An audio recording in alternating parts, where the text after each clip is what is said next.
joined today by my co-host, Bob Paden, to my left with bobpaden.com. Thank you, sir. I'm Adam Hayes with the Hayes Group.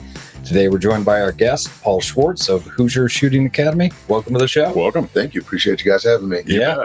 So tell us, what is Hoosier Shooting Academy? Surprisingly, it's a basketball facility. I get a lot of Second Amendment people coming and saying, bet you do. It's a gun range. I'm like, no. Do they show up ready to shoot? I'm surprised. I really thought I was going to have like some kind of protest, like something was going to happen in the news and people were going to show up. And I'm going like, whoa.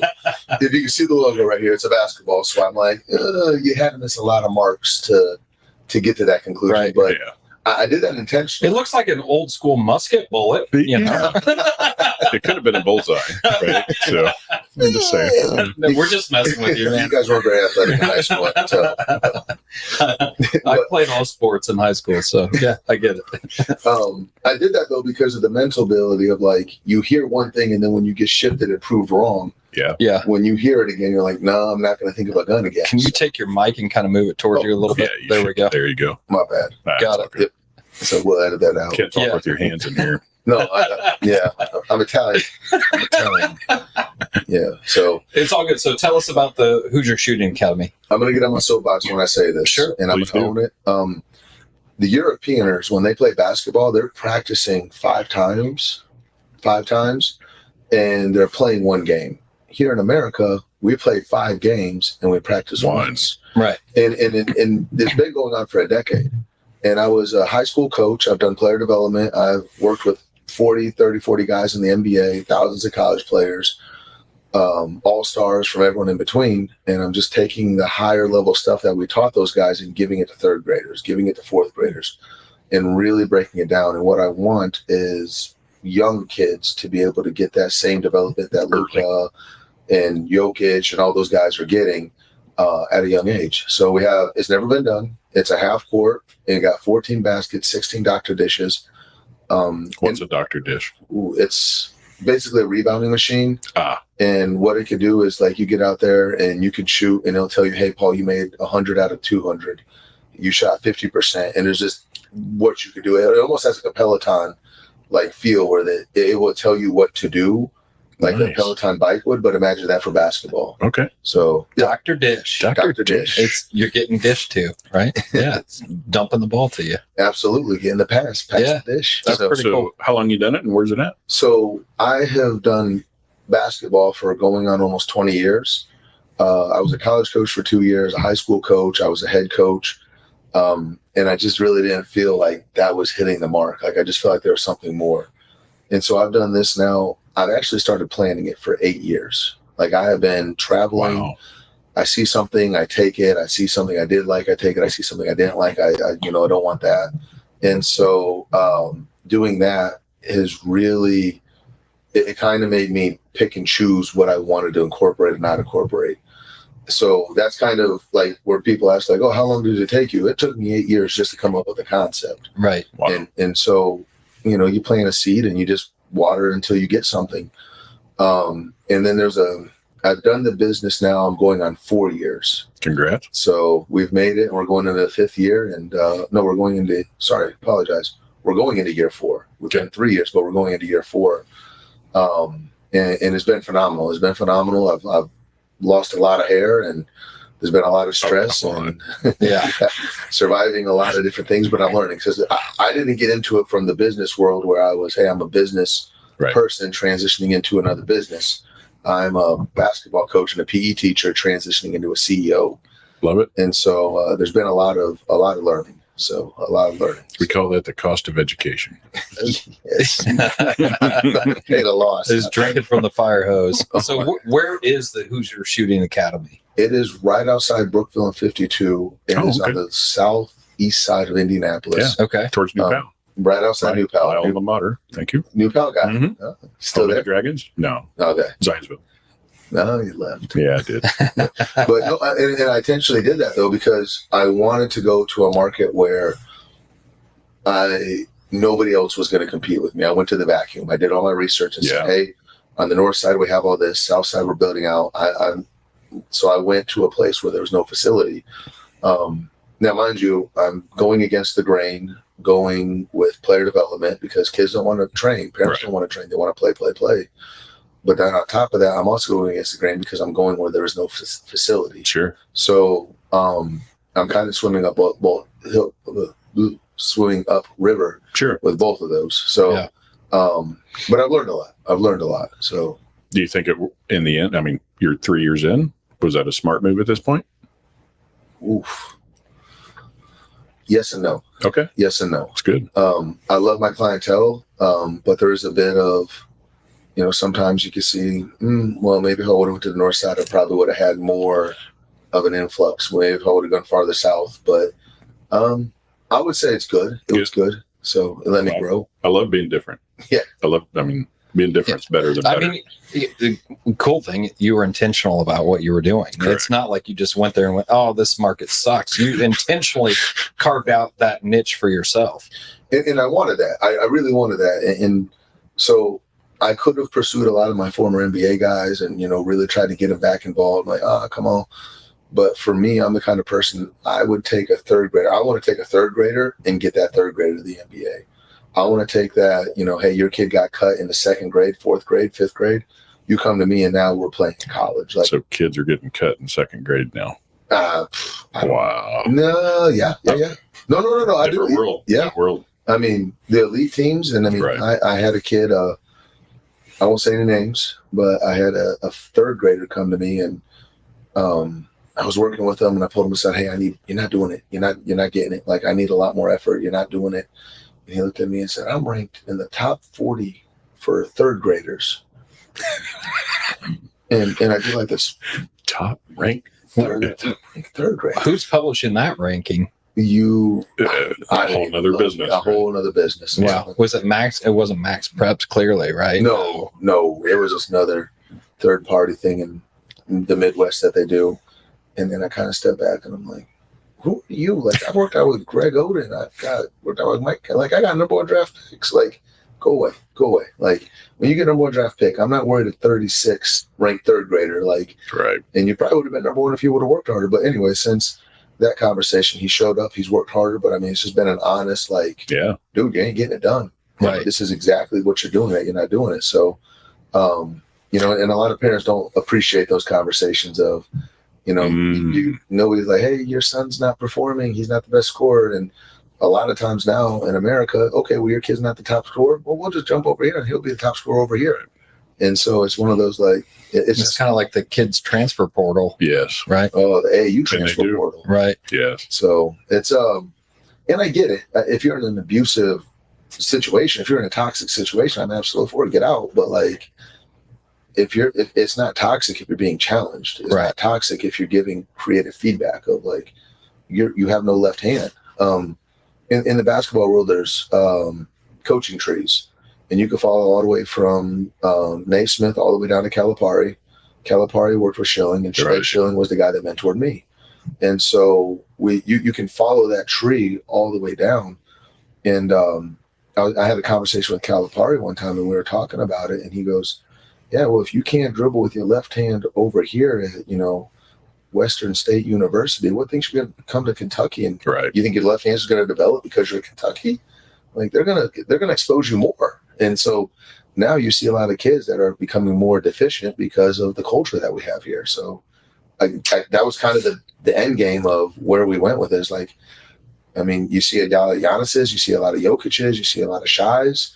Tim, Johnny, and Chris aren't going to win MVPs anymore. So back about 20 years ago, 1 out of every 20 NBA guys was a Europeaner. Now it's 1 out of every 3. Pretty soon it's going to be 1 American out of every 3 Europeans. Yeah. Right. And so for me, it's, well, instead of trying to attack from the NBA level, let's attack it at the grassroots level. Yes. Go from there. So that's kind of the long story about how I got here. No, that's awesome. Right. Yeah. So what are you thinking about this year? What are you looking forward to this year? Walking away for a little bit. Yeah. Walking away. I know it sounds weird. Just taking a break. And going on year 3, I mean, I've worked multiple 14-hour days, multiple, like, just craziness. Sure. I talked to my staff this week, or last month, I should say. And I told them, the big conversation I had was, I've built 3 years of fighting for a culture. It's not culture if I'm the only one doing it. This culture needs to walk on its own. You guys need to pick the culture up. So I'm going to step away and I'm going to give you guys a job, and the job is expected to be done. Man, there was a time where it just broke me. I was doing some spring break camps, and I worked 14 12-hour days in a row. Yeah. And around day 8, I just remember like looking up, like, I can't do this anymore. I can't. And so I started, that was my breaking point. And anybody that starts a business, like, you're going to get to a breaking point. You're going to get, you bet. Either you're going to shut the business down or you're going to change. Stubborn's going to get you beat. And I finally had a moment where I was looking, I'm like, stubborn's beating me right now. So after that, I started putting together job titles about, this is what I need to be successful. And talking my language now. But it was crazy because I picked up all the things I didn't want to do. Right. And then I gave it to, brought somebody on staff and said, this is your job. And they've done really well with it. So it's now to a point where I'm probably going to work a minimum hours this for the first time in 3 years. I'm going to show up, do my job, and leave. Good. But I know that's counterproductive. That's probably not what every entrepreneur wants to hear. It's exactly what you need to be doing. So we'll talk about that later. Yeah, it's ripping the Band-Aid off in a good way. Yes, sir. Oh, yeah. And my wife I'm super OCD, and I'm sure married. You never get what your wife wants. Yeah. Yes. And so now it's funny because I'll come back and like, this person didn't paint the wall I wanted, and she goes, no. Not, that's a good learning opportunity though for both of you. Yes. Right. You on how to coach them, and them on how to understand what you're driving for. And you have to let the play. It's just like the kids. You have to let them play. Yeah. And with my staff, I have to let them fail. And no question. I know it's going to cost me money. Yes. Yep. But at the long term, you lose a little bit, but you gain a bit on the back end. No question. So let's break down this methodology some more. So what makes it so important? Why is there such a stark difference between the way that we teach and learn basketball in the United States versus in Europe? Let me ask you a question quick. I know we just met. Sure. You have kids, right? Yeah. Do you have kids? Yes. Imagine if your kids came home every day and said, hey, I'm in high school. I have 7 courses. And they took seven tests on Monday. And then they turned around and took another 7 tests on Tuesday. Another 7 tests on Wednesday, Thursday. And then Friday, that was the first time they actually spent studying. You'd probably lose your mind as a parent. Like, you just tested my kid. Yeah. When you play the game, it's a test. And you need to go back and you need to watch the film and study. Hey, right now I'm a big Pacers fan. And so we're in the playoffs. Sure. And so I'm studying, like, as a coach, I'm like, okay, we turned the ball over, but why did we turn the ball over? What was that reason? Right. And that's going back and studying. And then you step on the court and you try to simulate, this is where we lost the ball and this is what we're going to do different. And so you're trying to train that. So on the court, what we do is we just say, we lost by 14. Oh, guess what? We lost, we won by 2. But my question is, though, why? What is the actual demeanor? And so I have a kid, I don't do this with everybody, but this kid came to me at 3.5, and now he's in the 5th grade going into 6th grade. So I think that would translate to about 8 years, going at 8.5 years. And when I develop them, it's not just going in there and hoping something works out. I'm studying Chris Paul. I'm studying Stephen Curry. I'm studying the elite point guards. I'm studying, what are these guys doing that this kid can do? So, the first little bit was, we're just going to get the ball to the rim. Just happy you made a basket. Then after that, let's do some contact. Then let's get some dribbling down. Let's get a spin move down. And now I'm getting to the point where he has a great finish. He can dribble the ball. And now I need to work on his passing. And so for us, and I guess for me at the HSA and the Europeaners, they're building Luka and they're building Jokic with this destination in mind. They're boom, boom, boom, step 1, 2, 3, 4, 5. In America, we just, a drill per se. They just play. Yeah. Hey, let's get 7 games. Let's just get 7 games on the schedule and let's just play all 7. And do you actually go back and watch the film? Do you go back and study what you did wrong? Are you, and on top of that, or are you just getting your dad ripping you on the way home of like, well, you can't do this, this, and this, and this. Like, no, there's a lot of that. There's not supportive though. Getting ripped doesn't. Yeah, and I have a story about that. Yeah, I coached Little League softball or baseball for several years. Lots of parents. No, I'm sure. Yeah. So it was interesting though, and again, there's a bit of me. I have a 7-year-old son, and when he was 4, he played in a little basketball league. The rim was about this tall, and the ball's on the ground, and all the kids are looking at each other. And my son just has the tenacity of like, I'm going to pick the ball up and put it in the net because that's what I see my dad watch on TV. And it wasn't like he was doing anything special. He comes in there, scores the first 7 points. And everyone's like, oh my God, it's the next LeBron, John Morant. And I'm like, calm down. He's 4. And so eventually get to the point I'm coaching. So I'm trying to get everybody, let's get everybody a shot. And so he gets the ball and I'm like, Anderson, pass it to Johnny. He looks at me and goes, no. And I'm like, who are you? And so the next time he does it, he waves me off. And the third time he does it, he just ignores me. So I bring him in. I get him. I'm like, hey, bud, come here. I need you to pass the ball to Johnny. Okay, Dad, I love you. Love you too, son. Pass the ball to Johnny. Okay. 4th time, he drives it in and doesn't pass it to Johnny. And my wife is over here losing her mind. And she's like, Coach, take him out. Do this, do that. And I'm like, ma'am, I don't know who you are, but you need to calm down. Like, I'm not listening to this. Someone get this parent out of here. Someone get this parent out here. This crazy mom. So anyway, I get in the car. Mind you, this is my son's first game.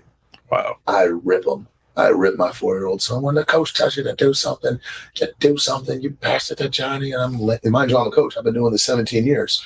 The first thing I do in the car is the first thing I said I would never do. Right. And I pull out the park and I hear him whimpering in the background. And I'm like, I'm that guy. So it's I didn't even make it a full year. I made it 1 game and I had to rip my son. And so now when they get home, it's ask them 3 questions. Did you try as best you could? Did you work hard? Sure. Did you listen? Did you have fun? Those are the only 3 things I care about. Love it. And so I just don't think, I tell parents all the time, my job is to be the bad guy as a coach. Like, you give me your son, give me your daughter, let me be the one that's hard on them. And then you get them in the car and you say, hey, what did Coach Paul, that coach, he's a jerk. He said some mean things. Did he say anything inappropriate? No. Okay, well, then I'll listen. And then you get to be the dad again, and that's what I want parents to understand is it's let me be the bad guy. Let me be the guy that goes in there and rips everybody and I'm showing my tail. And then you get in the car and you get to be dad. And I'm struggling with my son now because he's 7. Do I be coach or am I dad? Like I can't play both sides of the fence. You have to be one. So yes. And I think, and again, this is just a hypothetical in Europe. I'm pretty sure that the professionals are the professionals. You bring your kid to a trainer and off you go. There you go. You're paying them to do a job, get the job done. So, yeah. Interesting. What's some of the most significant challenges you've dealt with along the way over the last 3 years? Man, that's a lot. I'm going to pick the top 3. That's fine. All right. My daughter got diagnosed with cancer my first year in the business, my 3-year-old daughter. So that was easily the biggest challenge. And people ask me who my hero is, and it's my wife and my daughter. Yeah. Like, they beat cancer, and I'm very proud of that. So I'm in a fraternity. I'm a very proud member of Sigma Alpha Mu. I'm actually the chapter advisor at IU. And when I tell the guys, I'm rambling to them about, what you got to do. I'm like, understand how you treat your fraternity is how you're going to treat your wife, is how you're going to treat your family, your business, your everything you do. It all starts here. How I treated basketball as a player is how I treated my fraternity. It's how I treat my job. It's how I treat my wife. So it's something I take a lot of pride in, and drilling into people that, when my daughter got cancer, it was, you got to trust your laurels. You have to trust your systems. You can't just lose your mind, because mind you, I'm still the CEO of a business, and then they're doing all that. So, but at the same time, I also didn't hide it. People would come in and, I'd say they would be upset about something. I'm like, what's wrong? Well, this daughter, this girl, well, I failed a test. Well, to her world is that test. Oh, yeah. Mm-hmm. It's not cancer, but she doesn't know any different. So I need to be responsive of like, well, you're seeing me go through the hardest thing I've ever had to go through in my life. I show up to work. I'm positive. And I used it as a learning tool for the kids of like, I didn't hide it. I was like, no, don't talk about it. It was, hey, you had a bad day. You fight cancer. So, not to be sarcastic with them or anything, but no, but it also gives them perspective too. Yeah. Right. And so, that would be the hardest thing. The next hardest thing is staff, like just finding people, quality people. I'm a big pusher and component of I support the youth. Everybody under the age of 21 has been phenomenal to work with. Really? I had a single issue with somebody over 21. Interesting. Under 21. 25 and older is always the problem that I have. Everyone over 25 has been the one that, that has been the one I'm like, we used to talk about the millennials. Now it's Gen Zs, right? I mean, now there's they're starting to that shift is happening. I just think it's different though, because I mean, at the end of the day, I've always believed this: everybody wants to be listened to, everybody wants to be loved, and everybody wants to be appreciated. Doesn't matter who you are. Like, you know, any room you walk into, everybody wants to be loved, they want to be heard, and they want to be appreciated. Sure. And so if you build that relationship with the youth, I mean, my guys will run through walls for me. And I joke around with them a lot, and I don't say anything inappropriate, but like I make fun of them, you know, they make fun of me back, and it's a good relationship. But I know at the end of the day, when I say run through that wall, they'll do it with it, you know, without even thinking twice. And so, and then on top of that, you know, finding guys that are willing to fill in our system.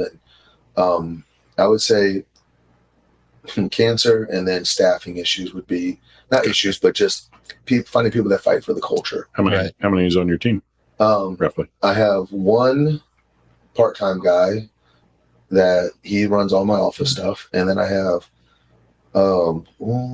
six part-time little college students that work around and do their jobs. But at the same time, I'm also looking at them to say, hey, one thing I sit down in the interview process, and I've had a lot of people, and I'm sure you start a business, you have 500 people just coming at you for everything.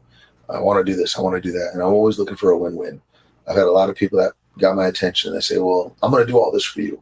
I'm going to go, what do you want back from me? You know, I don't want nothing. I'm like, I don't believe that. I don't believe that. Whether it's I want a phone call. I want you to make a connection. I want you to do something. And I think that when you look for something, I mean, even now, my staff, why are you doing all this? Because you get a paycheck. That's the win-win. I get this, you get a paycheck. And I don't like bringing people on that don't have a long-term goal. I want to bring people on that. There was a guy that I was recruiting, and I want him to come work for me, a really good friend of mine. But I also made it known that, like, if you're still working for me in 3 years, I failed you as a CEO. I should have had you in the NBA. I should have had you, you know, doing something. I don't want you here in 3 years. Like, my job is to use this as a stepping stone. I'm getting something from you, but at the same time, you're getting contacts and, you know, job experience that you would need to grow on. So, and then the third one would probably be there was a company next to me that power washed under the wall and ruined my phone. Oh boy. Oh. And I am in the middle of unexpected. I'm in the middle of duking it out with them right now. It's just one of those things you just don't expect. And, you know, I talk to the youth, and, you know, like, people are like, oh, well, you know, and I did it when I was a little kid, so I'm not throwing stones when, oh, well, you're just saying this because you're up here and I'm down here, and, you know, you're talking down to me. And I make kids know, and I make eye contact. Like, I'm on the same level. Everything I'm ripping you about right now, I did the same thing this morning. I'm not anything better. I just don't have someone older than me yelling at me. Right. So, you know, showing the kids that you're holding yourself accountable too. So, those would be the top three. No, that's good. Yeah. So let's get to know you a little bit. What's your story? How'd you get into, you know, basketball, and did you grow up in Indiana and all that? Let's go from wherever you want to pick that story up. I was born in Arizona. Okay. I lived there for 8 years. Spain for a year, Germany 2 years, Italy 3 years. Whoa. I joke around telling them that my dad was the president of a yacht club. You know, it was military. It was not a yacht club. So, but I normally let it sit there for a little bit. Everyone thinks walks around for like an hour, like, yacht club, huh? Yacht club, huh? Yacht club in Arizona. Okay. You got any beachfront property there? Yeah, bridge. Yeah. I would totally lie too. I'm the kind of person like, no, you build them in land because it's cheaper, and then you drive them down the river. There you go. Anyway, I could totally make up some line on the way and just be like, and I would have some poor sap bought on that. So, and then after that, moved to Florida. And Florida is really when I went to high school and then college. And then I'm originally from Pensacola. And it's even weird because even coming from those areas, I always want to be an Indiana All-Star. It's kind of like asking people like, you know, like, hey, you want to win the lottery? I was like, yeah, I want to win the lottery. Do you play? No. Right. How can I be from Florida and win, you know, be an Indiana All-Star? It just doesn't make sense. But this is the mecca of basketball. And so bottom line is I worked for a fraternity, and the fraternity brought me up here to be a field rep for them. Okay. And so I would just play basketball every day. And then one day I saw a gentleman and his son playing, and, you know, they were doing a dad and son thing. We've all done it. You know, I want you to do this. I want to do that. And so they were just, you know, And so eventually they stepped off the court. It was one of those like, hey, we're not doing this right now. And so I approached the dad. I've never done this before in my life. I'm like, hey, can I work out with your son a little bit? Like, just, and the dad's like, sure. So I go to the kid like, hey, you want to shoot around a little bit? The kid's like, nah, pound sand. And I'm like, okay, I'll go walk away. So I go in there, shoot around about 5 minutes. The kid pokes his head in and then comes around. And then eventually I start working out with him. I see the dad, keep an eye, make sure I'm not, some random guy in a gym. With a van. Yeah. Somewhere. Yeah. And after I get done, the dad says, hey, I played in the NBA and I own a training facility. I want to get you involved. And so that was literally my first step, how I got into coaching, like didn't do anything.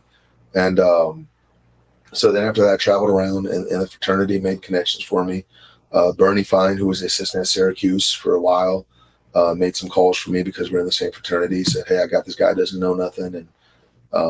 And then after that, I was an assistant coach at a junior college. And then I went to Mississippi as a college coach and didn't like college. Wasn't a fan of it.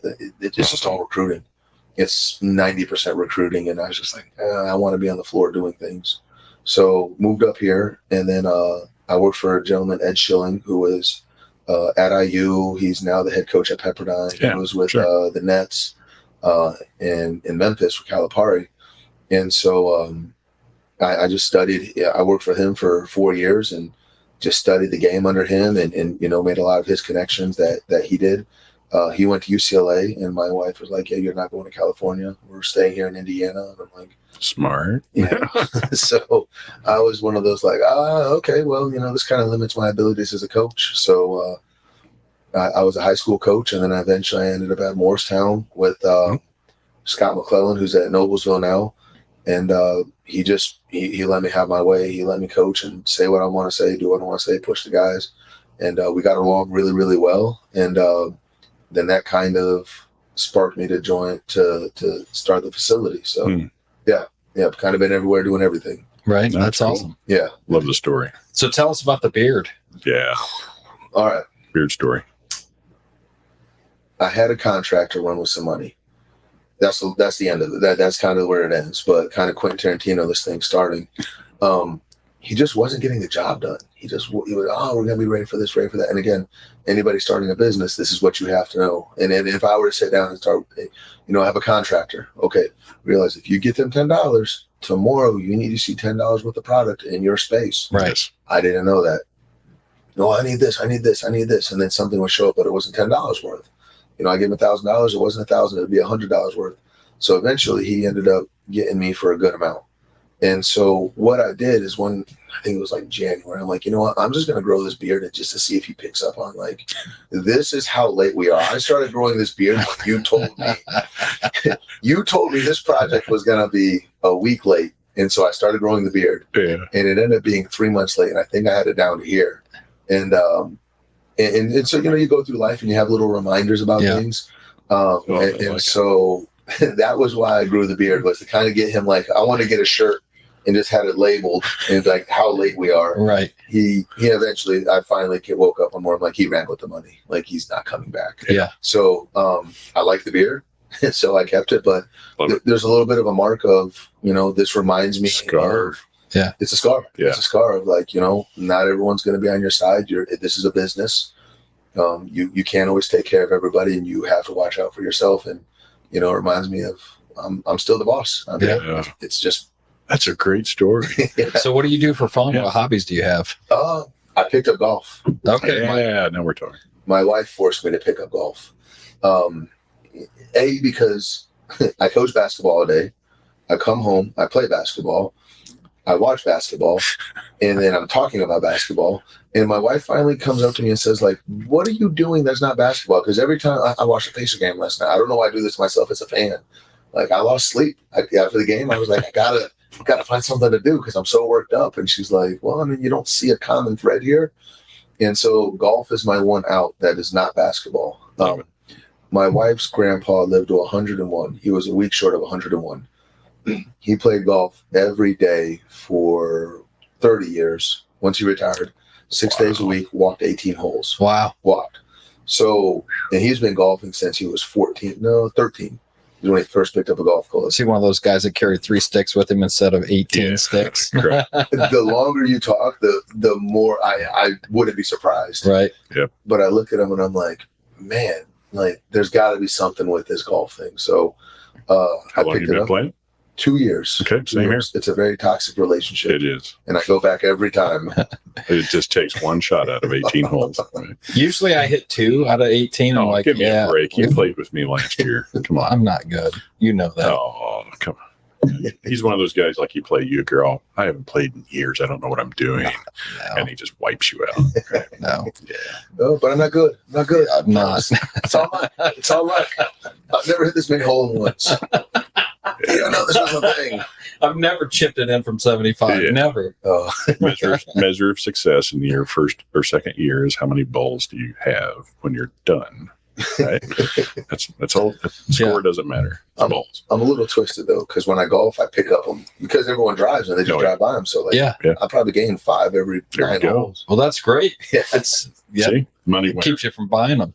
Yeah. So, anything else hobby right now? I mean, I don't want to sound cheesy, but family. Like, that's not cheesy. We just had our 4th daughter born last month. Congratulations. So that's four now. And I don't know if that'd be considered a hobby, but Oh, it can be. Yeah. So, it's an expensive and time-consuming one for sure. But and all joking aside, I do. Everybody has asked me like, why did I start this? I mean, here I am, a successful coach. I could have been a head coach and done this. And it's really weird because it's a year ago. Now that I'm talking, it was 7 years ago. My mom got diagnosed with cancer. And Mother's Day, called her, and she just went off the deep end about some stuff and called my dad. And he goes, well, your mom's on her deathbed. You need to get down here. Mm. And I'm like, ooh, didn't expect that. So I get in the plane. I fly down there Monday morning, fly back Monday night. And as I'm flying back Monday night, my wife calls me. We have a rule in our house. You call twice, you pick up. Mm-hmm. Those are the rules. Yeah. So even if my wife calls me now twice, you pick up. So mine's once, by the way.